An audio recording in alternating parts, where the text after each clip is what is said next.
السلام علیکم۔ بنی اسرائیل کے 3 آدمیوں کا واقعہ۔ بنی اسرائیل میں 3 آدمی تھے۔ ایک کے چہرے پر برف کے داغ تھے اور دوسرا گنجا تھا، یعنی اس کے سر پر بال نہیں تھے، اور تیسرا اندھا تھا۔ ان تینوں کے ساتھ عجیب واقعہ پیش آیا۔ جس آدمی کے چہرے پر برف کے داغ تھے، ایک دن اس کے پاس درویش صفت آدمی آیا اور اس سے کہنے لگا کہ تمہاری کوئی خواہش ہے تو بتاؤ، میں اللہ سے دعا کروں گا وہ تمہاری خواہش پوری کر دے۔ تو اس نے کہا کہ اللہ سے دعا کیجئے میرے چہرے پر جو برف کے داغ ہیں وہ ختم ہو جائیں اور میں اس قابل ہو جاؤں کہ عزت سے لوگوں کے درمیان بیٹھ سکوں، اور ساتھ ہی میں کاروبار سے بہت تنگ ہوں، اس معاملے میں بھی اللہ سے دعا کیجیے۔ چنانچہ اس درویش نے اللہ سے دعا کی اور اللہ نے اس کی وہ بیماری بھی دور کر دی اور اس کو ایک اونٹنی عطا کی۔ وہ اونٹنی اس قدر بڑی کہ چند ہی دنوں میں وہ ہزاروں اونٹنیوں کا مالک بنا، اور اس کا شمار بڑے امیر لوگوں میں ہونے لگا۔ پھر وہ درویش آدمی دوسرے آدمی کے پاس گیا جو کہ گنجا تھا۔ لوگ اس کا بہت مذاق بناتے تھے، اور اس کے علاوہ وہ بھی کاروبار سے بہت تنگ تھا۔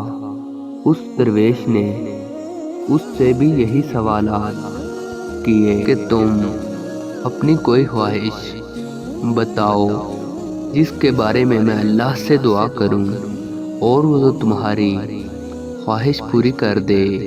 تو وہ کہنے لگا کہ ایک تو میں سر پر بال نہ ہونے کی وجہ سے بہت پریشان ہوں، اور دوسرا روزی روٹی سے بھی بہت تنگ ہوں۔ تو اس درویش نے کہا کہ میں اللہ سے دعا کرتا ہوں تمہارے سر پر بال بھی آ جائیں گے اور اللہ تمہیں روزگار بھی مہیا کرے گا۔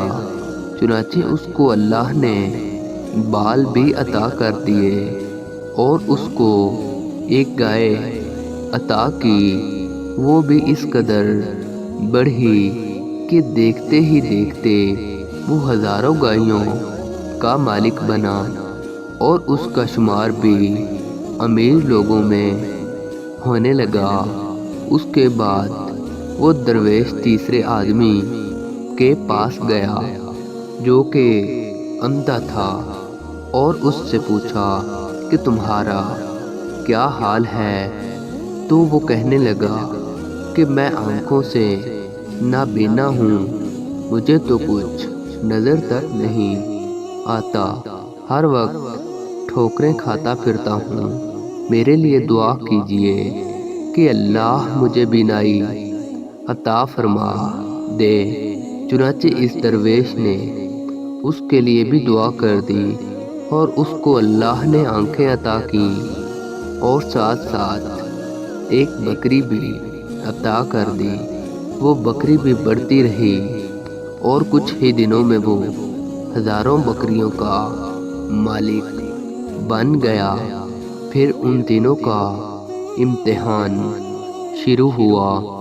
ایک دن وہی درویش نما شخص اس آدمی کے پاس گیا جس کو اللہ نے بیماری سے نجات دی تھی، اور اس نے کہا کہ میں بہت مجبور انسان ہوں اور بہت غریب ہوں، آپ کے پاس آیا ہوں کہ آپ جس طرح پہلے تھے، لیکن اب اللہ نے آپ کو بہت مال عطا کیا، اس کے نام پر مجھے بھی کچھ دے دو۔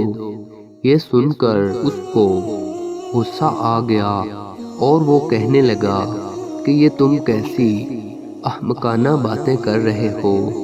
میرے تو باپ دادا یہاں تک کہ 7 پشتیں بھی اسی طرح شہنشاہانہ زندگی گزار چکی ہیں۔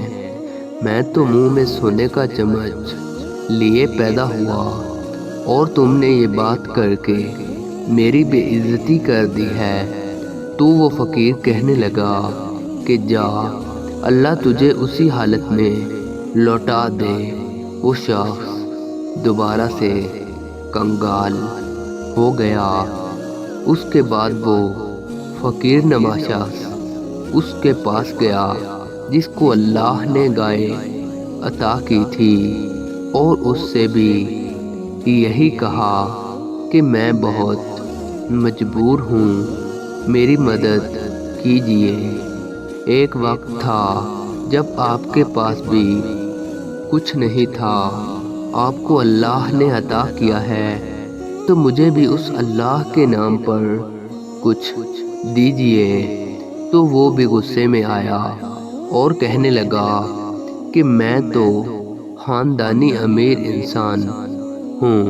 اس پر اس فقیر نے اس کو بددعا دی کہ جا، تجھے بھی اللہ اسی حالت میں لوٹا دے۔ اس طرح اس شخص کی تمام گائیں مر گئیں اور وہ بھی پھر سے کنگال ہو گیا۔ اس کے بعد وہ درویش نما آدمی تیسرے شخص کے پاس گیا جو کہ اندھا تھا، اور اس کو اللہ نے بینائی عطا کی اور ساتھ ہی بکریاں بھی عطا کی تھیں۔ درویش نے اس سے کہا کہ میں بہت مجبور اور غریب انسان ہوں، آپ کے پاس آیا ہوں، اللہ کے نام پر میری مدد کریں۔ یہ بات سن کر اس کی آنکھوں میں آنسو آ گئے اور وہ کہنے لگا کہ بھائی، جس حالت میں آج تم ہو، کچھ عرصہ پہلے میں بھی اسی حالت میں ہوا کرتا تھا۔ میں اندھا تھا اور در بدر ٹھوکریں کھاتا تھا۔ ایک دفعہ ایک درویش کا یہاں سے گزر ہوا اور اس نے مجھے دعا دی، اور اللہ نے مجھے یہ سب عطا کیا اور ساتھ ہی بینائی بھی عطا کر دی، ورنہ میری تو حیثیت ہی کیا تھی۔ اب اللہ کی رحمت سے یہ سامنے دو پہاڑوں کے درمیان جو ریوڑ کھڑا ہے، یہ سب میرا ہے اور تمہارا۔ اس میں سے جو دل کرے تم لے سکتے ہو۔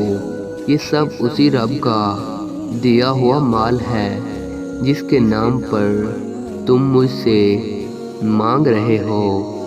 تو اس اجنبی درویش نے کہا کہ مبارک ہو، تم اس امتحان میں کامیاب ہوئے۔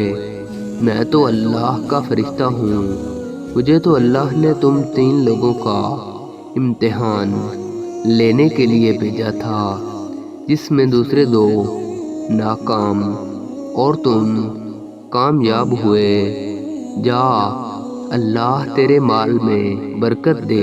اس طرح وہ شخص بنی اسرائیل کے مالدار آدمیوں میں سے ہو گیا۔